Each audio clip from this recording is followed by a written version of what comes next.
Shalom, bendiciones. Es un gusto que esté nuevamente con nosotros en este su espacio de estudio donde nos hemos dado la tarea de estudiar un poquito los mandamientos.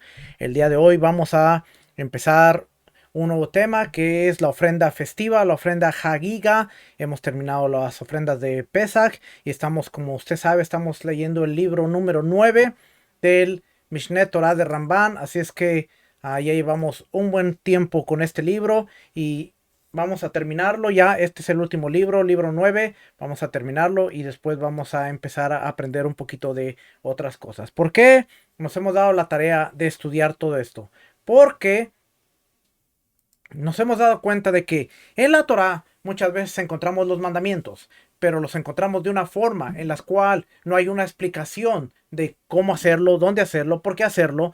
Y la gran mayoría del tiempo estamos tratando de inventar cómo observar un mandamiento, cuando en realidad durante largo tiempo de la historia se han escrito muchísimo material que nos deja saber cómo se puede guardar un mandamiento, dónde se puede guardar, de la manera que se puede guardar, y en lugar de estar inventando, o en lugar de estar tratando de redescubrir, solo nos queda estudiar la forma en la que podemos guardar los mandamientos de mejor manera. Y hoy, aunque no hay templo, no sabemos que hay 279 mandamientos que se aplican al templo, y estudiarlos es nuestra responsabilidad, aunque no haya templo, porque habrá un templo y muchos de estos mandamientos estarán nuevamente vigentes. Si no es que podemos decir todos estos mandamientos estarán vigentes nuevamente cuando el templo se construya. Y si queremos, si anhelamos estar en el Olam Jabá, en la era mesiánica, en el milenio,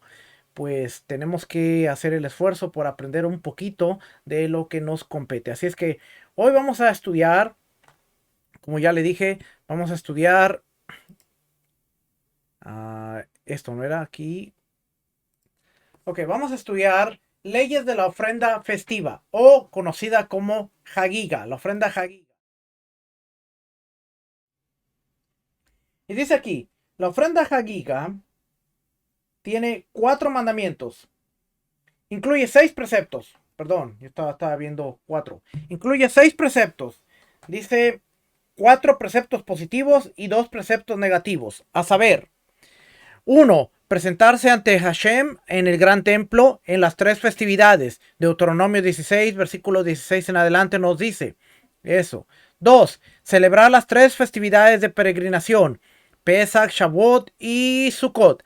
3. Alegrarse en las festividades de peregrinación. Alegrarse en las festividades de peregrinación. Luego dice 4. No presentarse ante Hashem en el gran templo con las manos vacías. Y 5. No dejar de alegrar a Levita y otorgarle los obsequios, lo que son los diezmos en la festividad de peregrinación. Y 6. Reunir al pueblo en la festividad de Sukkot al finalizar el año Shemitah, el año sabático. Capítulo 1. Los israelitas tienen 3 preceptos en cada una de las festividades de peregrinación y son las siguientes. Presentarse como expone. Deben presentarse todo hombre. La ofrenda festiva como expone. Festejarás para Hashem tu Elohim y la alegría como expone. Y te alegrarás en la festividad. Ok. Tenemos 3 mandamientos. Dice, los israelitas tienen 3 preceptos en cada una de las festividades de peregrinación. Sabemos que hoy no podemos cumplirlos.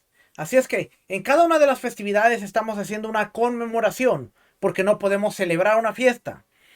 A veces no nos ponemos a pensar que nuestro vocabulario tiene que cambiar un poquito, porque cuando venimos al entendimiento de bíblico, a raíces hebreas o a lo hebreo de la Biblia, empezamos a decir, vamos a celebrar fiestas. Yo lo hice durante mucho tiempo. También vamos a celebrar, cuando realmente la palabra correcta es vamos a conmemorar, porque celebrar una fiesta es con todo lo necesario. Tiene que haber un templo, tiene que haber un sacerdocio, tiene que haber ofrendas y entonces celebramos la fiesta.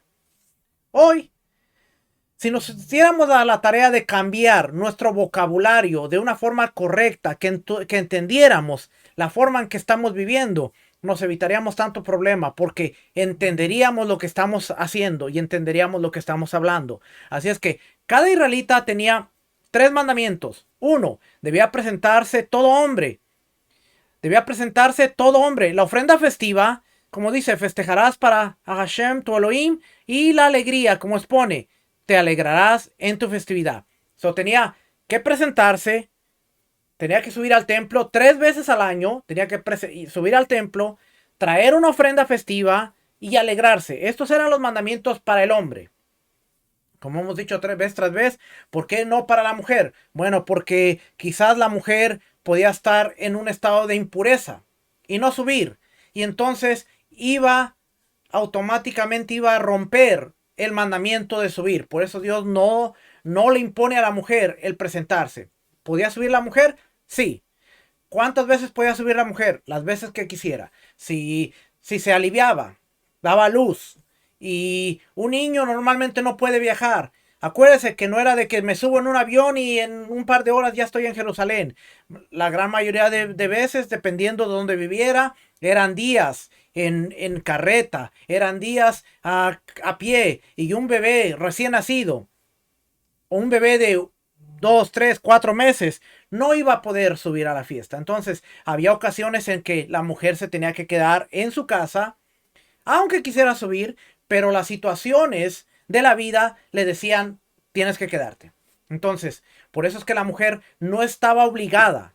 Ahora, si la mujer tenía a los niños ya, pues el niño podía caminar y podían hacer un viaje y ella quería subir y quería ir las 3 veces al año, podía subir, ella podía hacerlo, pero no estaba obligada. Aquí es donde usted debe entender lo que era un mandamiento, que era obligación. El hombre tenía que estaba obligado, a menos de que por alguna situación fuera de su control, estuviera impuro, estuviera de viaje, estuviera circunstancias en las que no podía subir, entonces no subía. Pero de lo contrario, tenía que subir. Cuando subía, tenía que traer una ofrenda, tenía que traer sus diezmos, tenía que alegrarse, no podía venir a estar triste a Jerusalén, tenía que venir con alegría. Esos eran los 3 mandamientos. Hoy podemos hacer una conmemoración, como le dije. De hecho, en muchos lugares se acostumbra a decir, viene la fiesta, traiga primicias. Bueno, podemos traer una ofrenda conmemorativa de lo bueno que Dios ha sido con nosotros, de lo maravilloso. Podemos conmemorar, pero no podemos pedir una primicia. No podemos como gente decir, viene la fiesta, traiga sus primicias, porque el vocabulario no sería correcto. Viene la fiesta, vamos a ser agradecidos con Dios, una ofrenda de reciprocidad. Mira, viene la fiesta y se conmemora, voy a hacer un ejercicio. Es más, debería ser bueno hacerlo, porque cuando esté el templo y se tenga la oportunidad de subir, estamos acostumbrados a que cuando viene la fiesta tenemos una ofrenda para dar, y es un ejercicio bueno. Así es que vamos a seguir aquí con... Dice, la presentación expuesta en la Torá implica presentarse en la Sará, en el primer Yom Tov de la festividad, en el primer día de la fiesta. Presentar una ofrenda olá, un holocausto, ya sea de una ave o de un animal. Y quien va a la Sará el primer día y no presenta una ofrenda olá, no solo que omite un precepto positivo, sino que transgrede un precepto negativo, una prohibición. ¿A quién se le ocurre llamarme? Ok. Una prohibición. ¿Dónde estamos?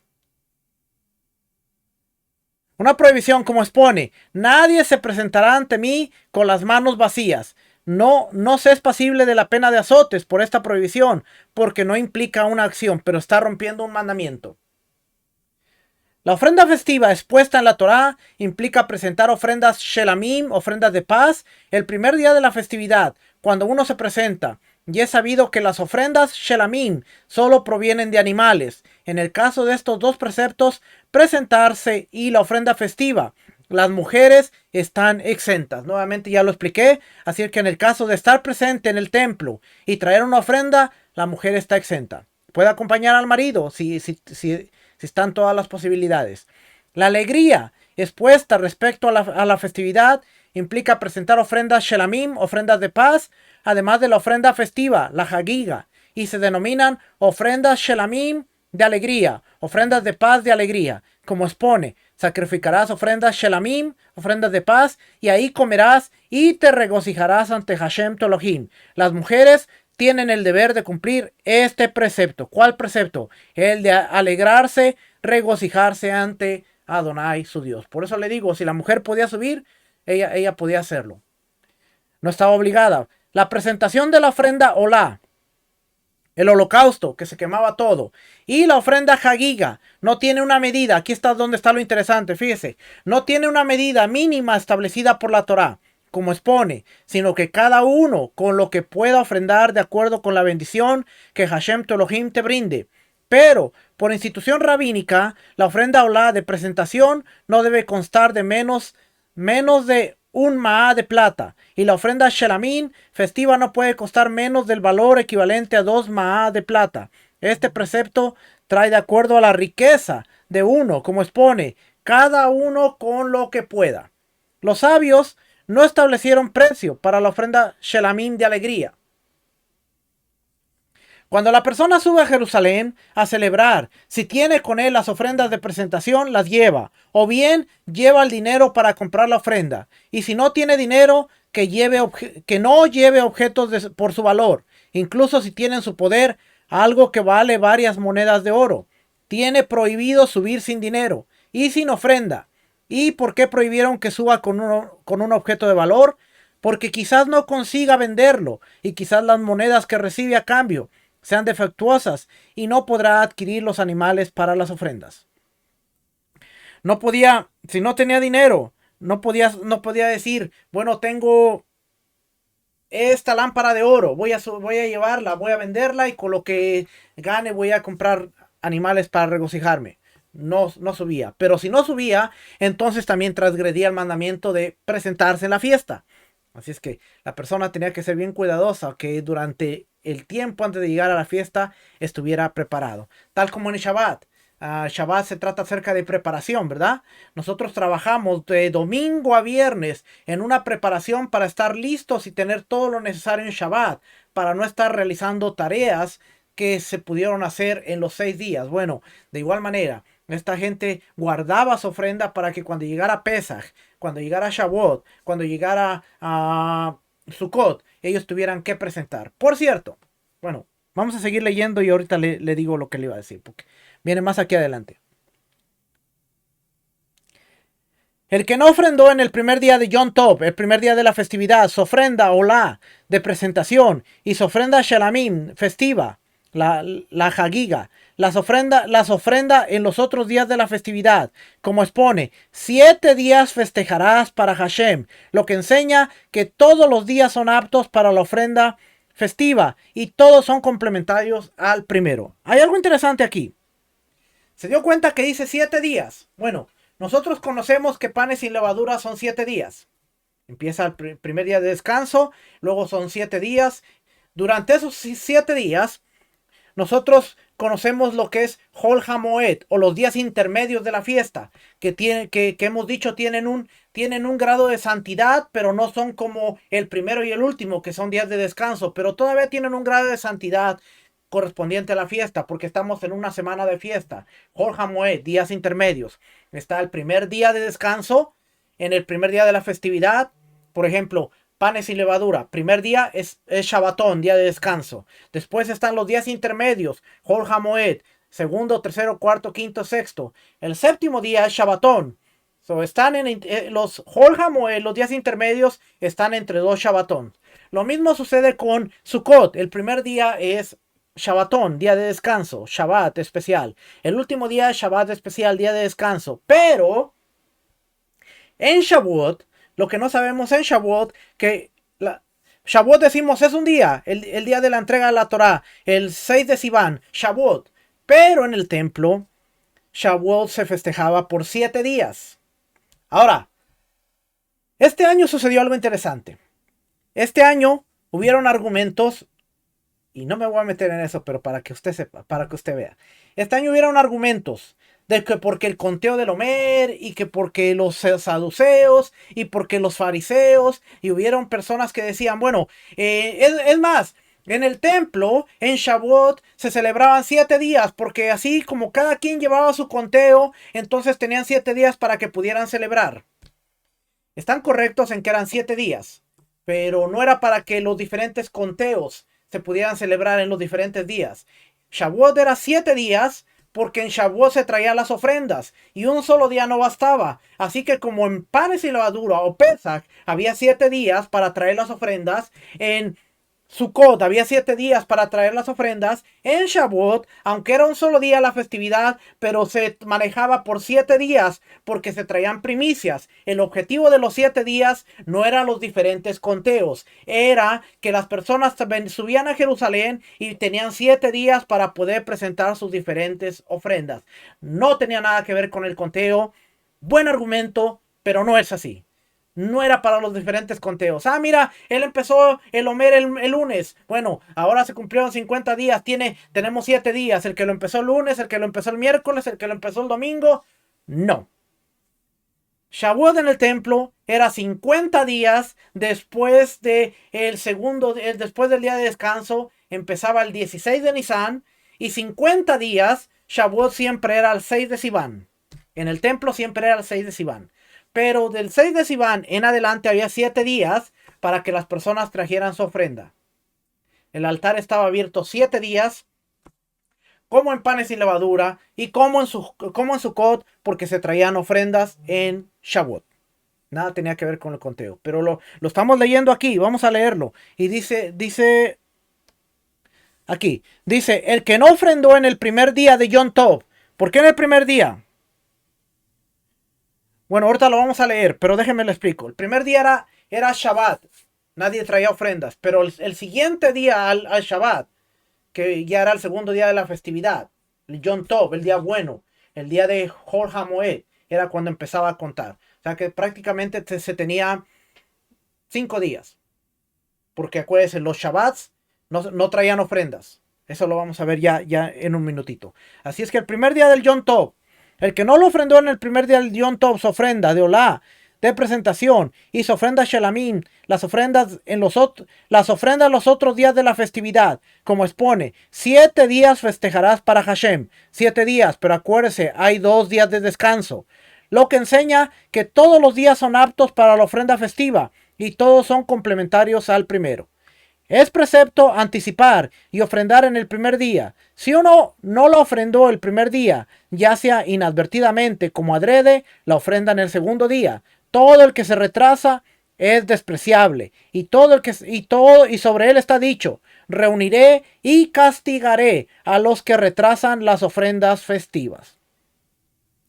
Qué interesante que nosotros vemos en Zacarías capítulo 14 que se está hablando que en el milenio está pasando precisamente esto. Fíjense, lo dice: todo el que se retrasa es despreciable, y sobre él está dicho: reuniré y castigaré a los que se retrasan las ofrendas festivas. Vamos a ver eso. En el iPad es más fácil de hacerlo. Creo.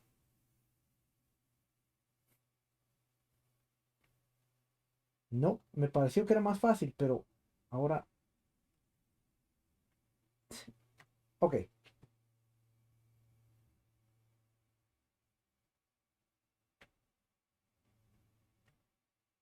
Vamos a la Reina Valera y vamos a ver Zacarías.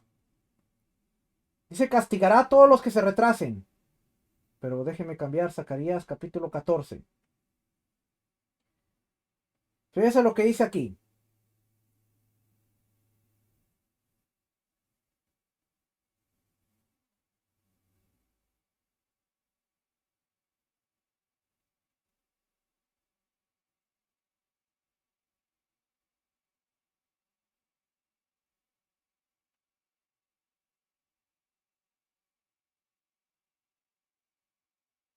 Versículo 16. Ahí donde dice: y todos los que sobrevivieren de las naciones que vinieron contra Jerusalén, esto ya es el milenio, todos los que sobrevivieren de las naciones que vinieron contra Jerusalén, subirán de año en año para adorar al rey, a Adonai de los ejércitos, y a celebrar la fiesta de los tabernáculos. Y acontecerá que los de las familias de la tierra que no subieren a Jerusalén a adorar al rey, a Adonai de los ejércitos, no vendrá sobre ellos lluvia. Y si la familia de Egipto no subiere y no viniere sobre ellos, no habrá lluvia, Vendrá la plaga con que Adonai herirá a las naciones que no subieren a celebrar la fiesta de los tabernáculos. Esta será la pena del pecado de Egipto y del pecado de todas las naciones que no subieren para celebrar la fiesta de los tabernáculos. Claramente estamos viendo que dice que durante el milenio, todo aquel que no subiere, y acuérdense, estamos viendo que la persona que subía tenía que traer una ofrenda. So, no va a cambiar. La persona tiene que subir en el milenio, tiene que traer una ofrenda, porque eso es lo que es adorar al rey. ¿Cómo tú adoras al rey? Con una ofrenda. El salmista dice, entrar por sus puertas con acción de gracias, con agradecimiento. Y ese agradecimiento es una ofrenda shelamín, una ofrenda de paz, una ofrenda de holocausto. Dice que no vendrá lluvia. Vamos a seguir leyendo lo que estábamos leyendo aquí Aquí dice, es un precepto anticipario ofrendar en el primer día. Si uno no lo ofrenda el primer día, ya sea advertidamente como adrede, la ofrenda al segundo día. Todo el que se retrasa es despreciable y sobre él está dicho, reuniré y castigaré a los que retrasan las ofrendas festivas. Zacarías dice que no habrá lluvia y habrá castigo para los de Egipto y para los que no suban. Si pasa la festividad y no ofrendó, no queda en deuda. Y sobre esto y casos similares está dicho, es una falta que no puede rectificarse. No hay nada que pueda hacer porque no cumplió el mandamiento.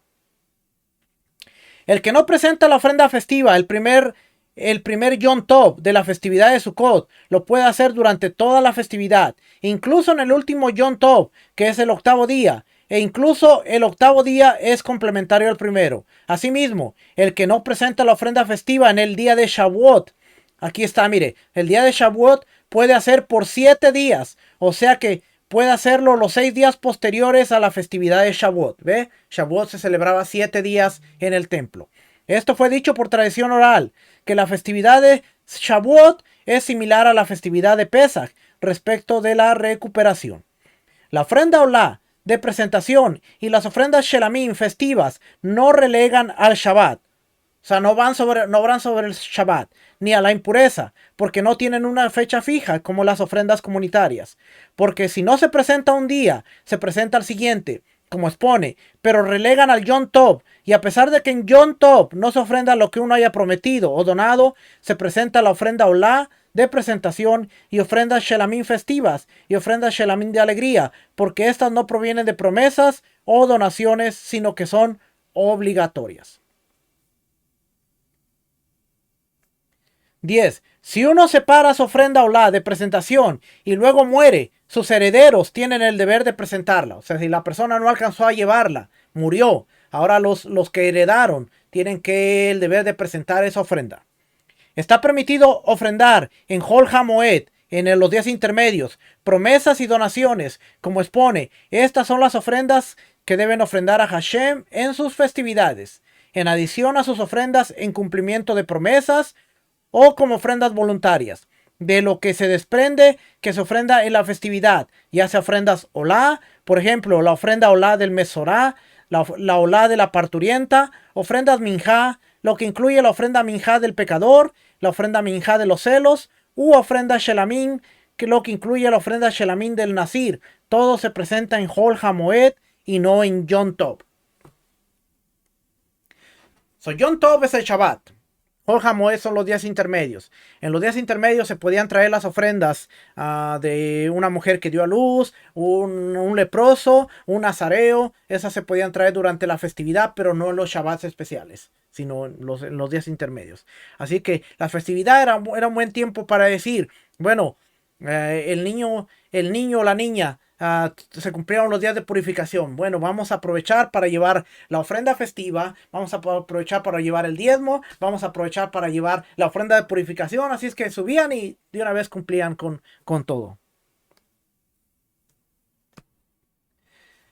El que tiene oiga bien el 11, el que tiene muchas bocas que alimentar y pocos bienes, presenta varias ofrendas shelamim festivas, que son comidas por los dueños, y pocas ofrendas olá de presentación, que se queman completamente en el altar. Si tiene pocas bocas que alimentar y muchos bienes, presenta muchas ofrendas olá de presentación y pocas ofrendas shelamim festivas. Si tiene pocas bocas que alimentar y pocos bienes, sobre él dijeron, no debe usar menos de un maá para la ofrenda olá y 2 para la shelamim. Si tiene muchas bocas que alimentar y muchos bienes, sobre él está dicho, como la bendición que Hashem Toloim te haya brindado. ¿Qué quiere decir lo que acabamos de leer? Dice, si tiene muchas bocas y sube, había que presentar ofrendas de holocausto, pero estas se quemaban completamente. Y las ofrendas shelamim eran las que se comían. Entonces presentas muchas ofrendas shelamim y pocas ofrendas de holocausto. ¿Para qué? Para que las que se quemen sean muy pocas y las que se comen sean muchas y te alcance para alimentar a toda tu tribu que viene contigo. Si tienes muy pocas bocas, pues entonces es al revés. Vas a quemar muchas ofrendas holocausto que son para Dios, que se queman completamente, y muy pocas para que tengas suficiente. Aquí la clave es que Dios no es injusto. Si no tienes muchos medios, Dios no dice dámelo todo a mí y lo que sobre para ti. No. Dame lo necesario a mí y lo demás disfrútalo con tu familia. Si no tienes mucha boca que alimentar, entonces dame más a mí y lo necesario para ti, para tu familia, pero que te regocijes, que quedes satisfecho y que comas. No es como el sistema nos enseñó, que dale primero a Dios, y si no tienes que comer, y si no tienes para la renta, no tienes, pues, pero primero es el diezmo, primero es la ofrenda. Otra vez, esta gente. Primero es el diezmo, primero es la ofrenda. Dame a mí, y después si sobra, entonces Dios va a suplir para tus necesidades. No, con Dios es justicia. Que tú estés bien, que tu casa esté bien, pero si tú tienes bendición, tú deberías ser recíproco conmigo. Y así como tú eres bendecido, entonces también ve la forma en que tú bendices a Dios. Y en este caso eran las ofrendas holocausto. Si tiene muchas bocas que alimentar y muy pocos recursos, pues entonces trae lo necesario, pero Dios, esa es la justicia. No como nos enseñaron en el sistema durante mucho tiempo, que lo primordial era el diezmo. Y olvídate, saca el diezmo primero y después renta los recibos, comida, y si no alcanza, pues ya ni modo, pero el diezmo era primero. No, Dios dice, primero que tú estés bien, pero no te olvides de dónde es la fuente de tu poder y de dónde vienen las bendiciones que tú tienes. Por eso David decía, ¿qué le doy a Dios? Si de lo recibido de su mano, de eso mismo le doy. Eso era reciprocidad de parte de David hacia Dios. Capítulo 2. Mujeres y esclavos están exentos de la presentación en la Sará, en los patios del altar, y llevar las ofrendas relacionadas. Todos los hombres tienen el deber de presentarse, excepto el sordo, el mudo, el demente, el menor, el ciego, el rengo, el impuro, el incircunciso, el anciano, el enfermo, el delicado y el muy mimado, que no pueden subir a pie. Todos estos 11 están exentos. El resto de los hombres tienen el deber de presentación.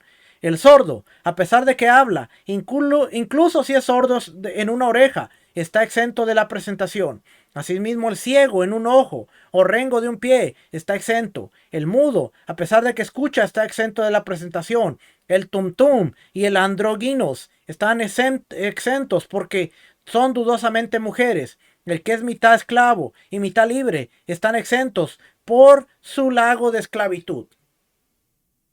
¿Y de dónde se deriva que todos están exentos de la presentación? Ya que está dicho que se presente todo hombre, lo que excluye a las mujeres, y un precepto positivo que las mujeres no deben cumplir, tampoco los esclavos deben cumplirlo. Además, está dicho, cuando se presente todo Israel, lo que excluye a los esclavos. Está dicho, cuando se presente todo Israel, lo que implica que así como van a presentarse ante Hashem, también van para ver su gloria, la gloria de su santidad, y la casa donde descansa su presencia, lo cual excluye al ciego que no puede ver, incluso si solo un ojo está ciego, porque su vista no está completa.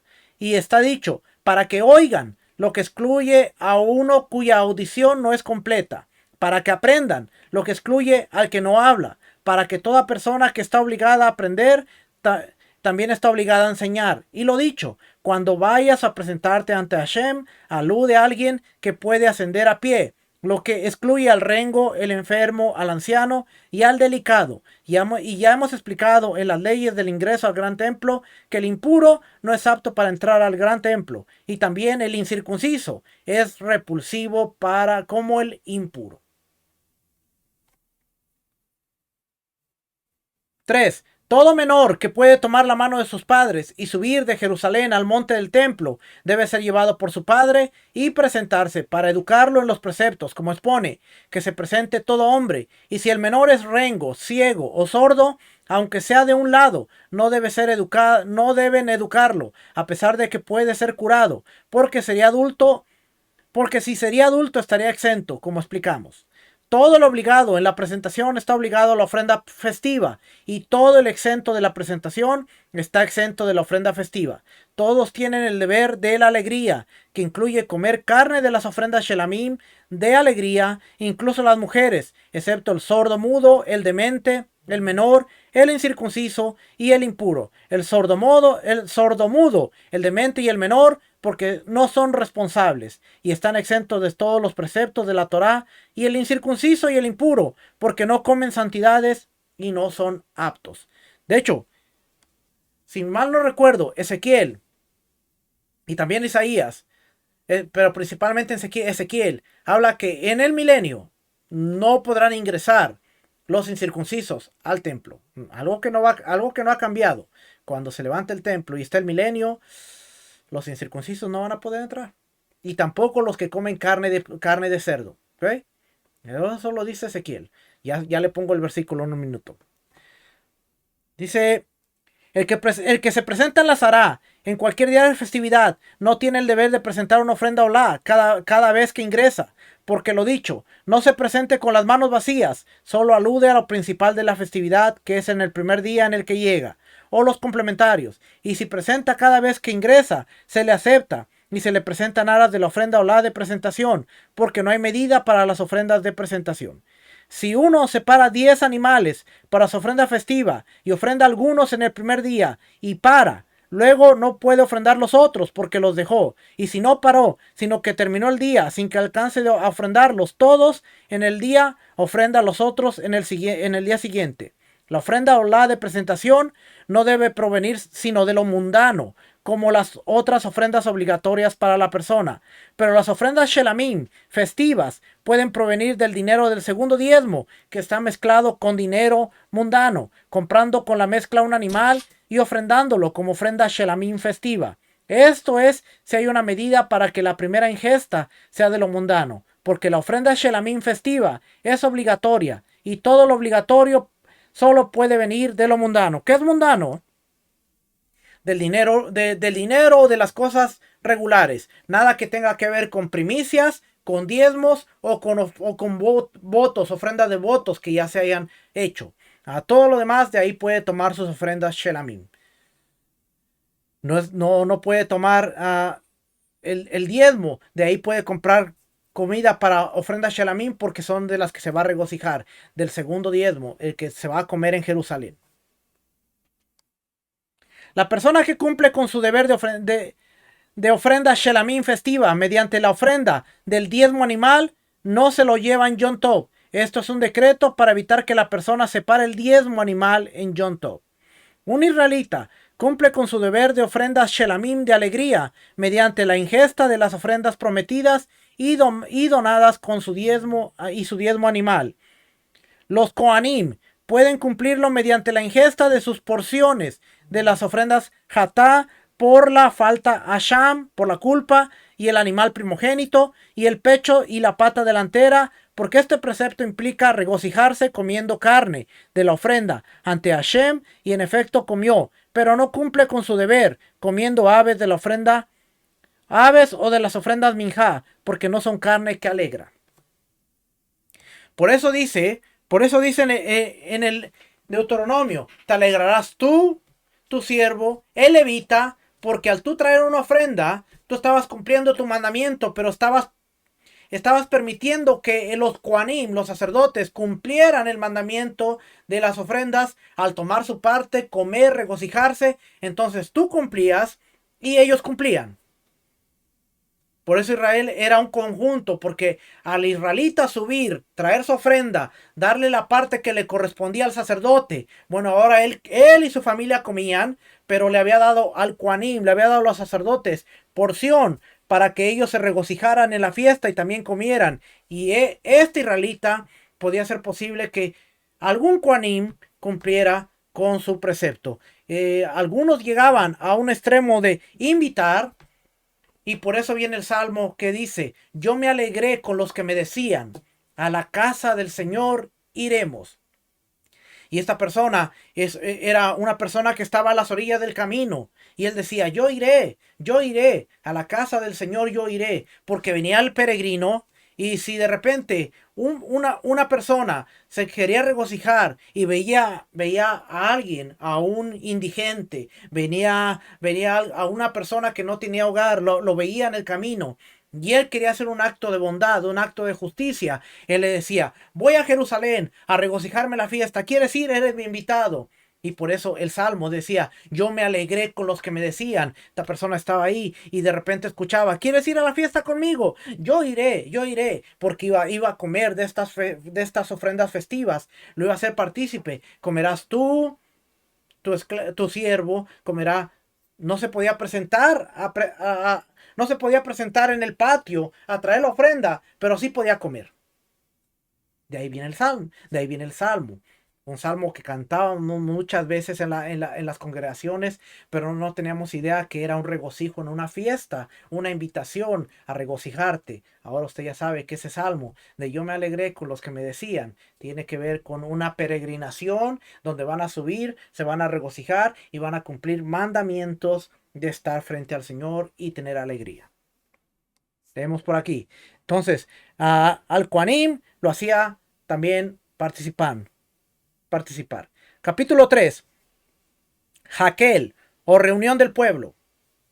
Es un precepto positivo reunir a todos los israelitas, hombres, mujeres y niños, al final de cada año sabático, cuando peregrinan a Jerusalén por la festividad, y leerles la Torá, secciones que incentiven al cumplimiento de los preceptos y que los refuercen en la fe verdadera, como expone, al cabo de cada periodo de 7 años, es decir, después de haber finalizado el año Shemitah, el año sabático, es decir, al comienzo del primer año del ciclo de 7 años, que sería entonces el 8º año respecto del ciclo anterior. En la festividad de Sukkot se reúne al pueblo, hombres, mujeres, niños y al prosélito que vive en tus poblaciones.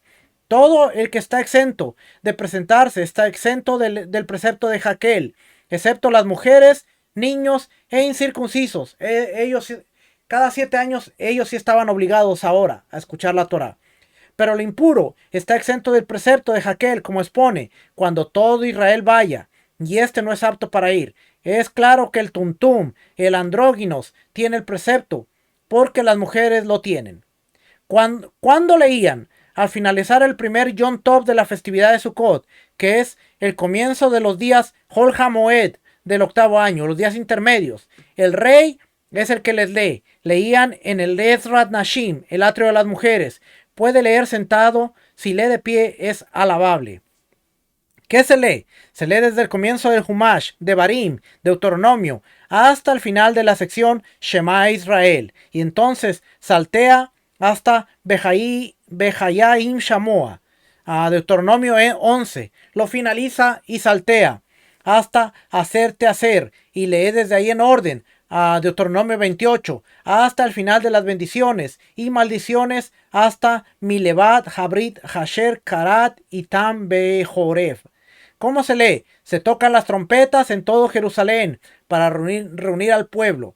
Se trae un estrado grande que era de madera y se le ubica en el medio del patio de las mujeres. El rey se subía y se sentaba para que se escuche su lectura, y todos los israelitas que subieron para la festividad se reúnen alrededor. El encargado de la sinagoga toma el Sefer Torah, se lo da al cabecilla de la sinagoga, y él se lo da al Segán, al oficial, y él se lo da al Cohen Gadol, y el Cohen Gadol se lo da al rey para honrarlo.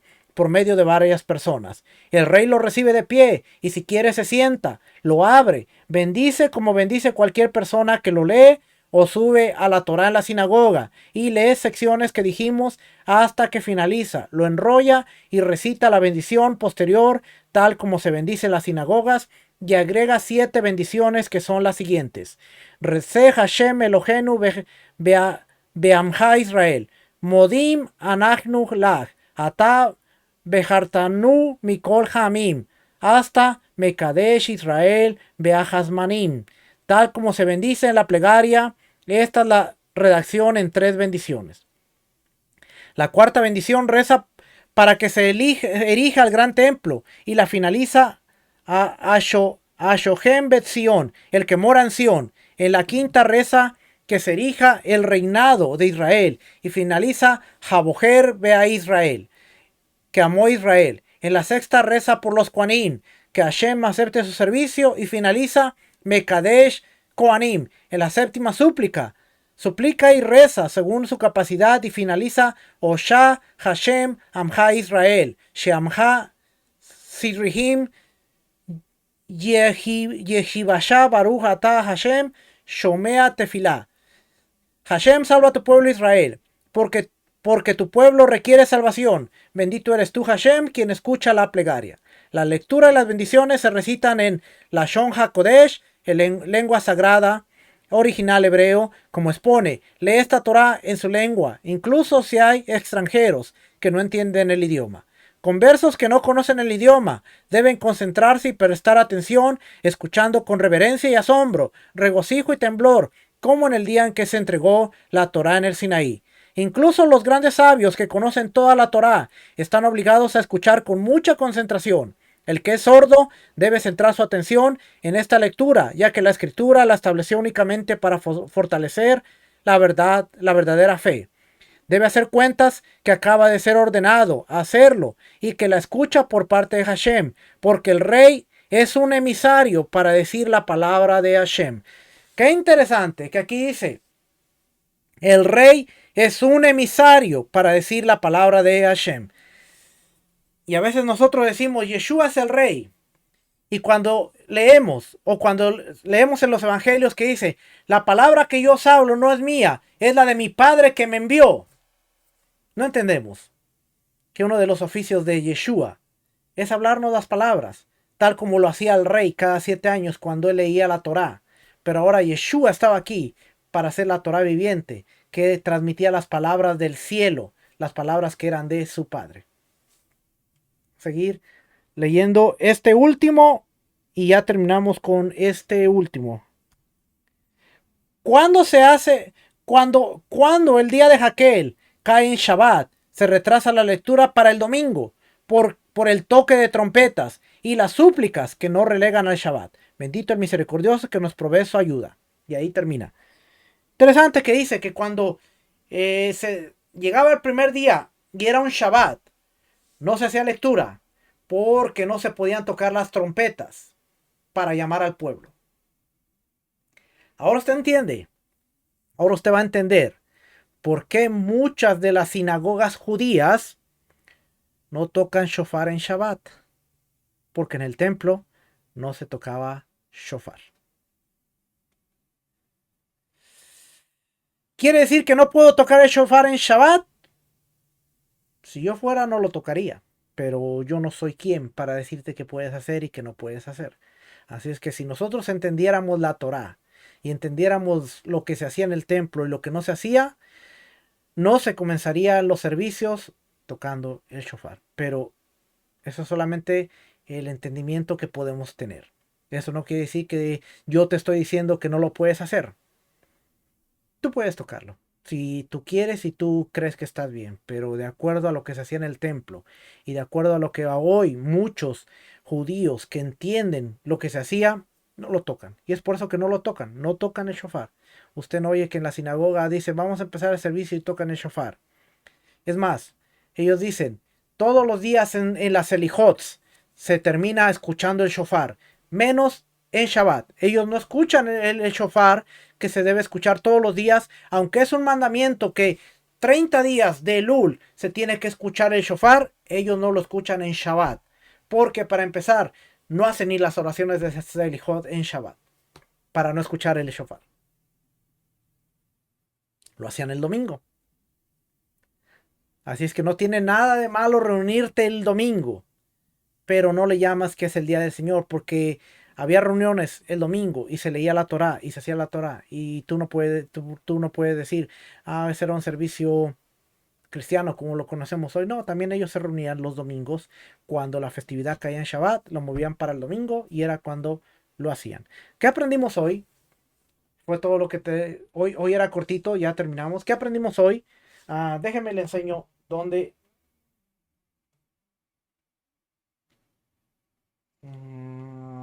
Aquí.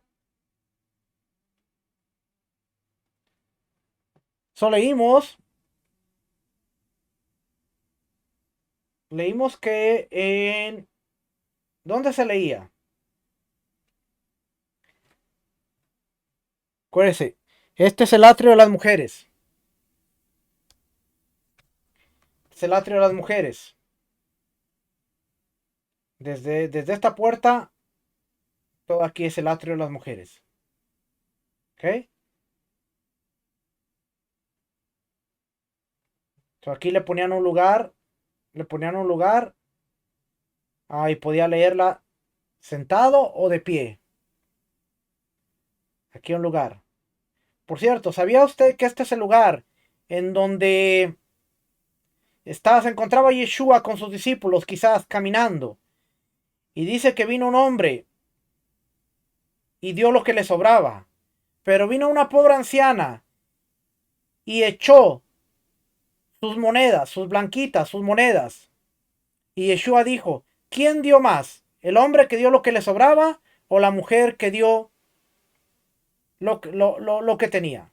Aquí, como usted puede ver, había 13 canastas o 13 cajas con forma de shofar de cuerno que eran anchas de arriba, angostas de abajo, para que no hubiera alguien que le metiera la mano y sacara el dinero. Aunque no lo creas, sí podía haber alguien. Así es que podía meter la monedita ahí, pero no podía sacarla. Ahí estaba. Pero este es el lugar donde se leía la Torá.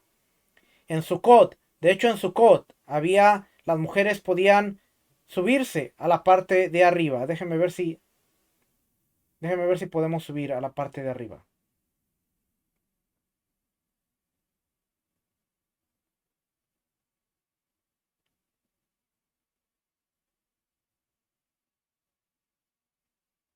Aquí está, ¿ve?